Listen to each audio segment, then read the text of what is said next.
ए जानू ए गे सानू तोहरे नैनवा में कुछ तो बात बा। ई दिल बस तोहरे पीछे पागल बा हुइर बा।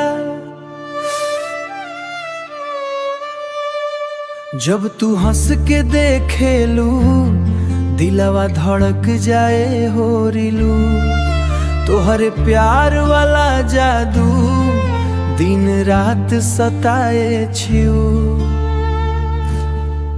तोहरे चाल निराली जैसे रानी के सान रस। तोहरे बिना ए सजनी सुना लागे जहान पकर।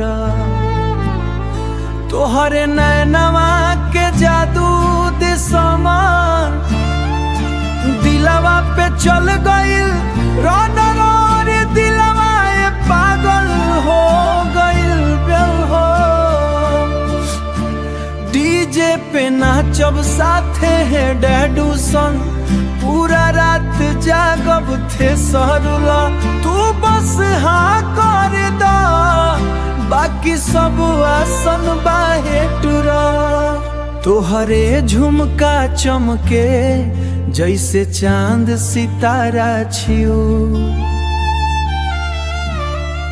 तोहरे खातिर सजनी दिलवा बा बेचारा हो रो।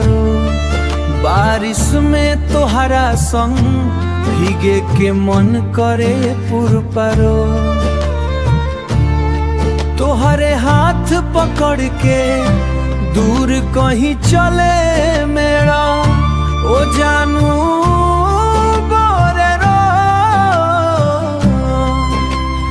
दिलवा अब तुहरे नाम बा।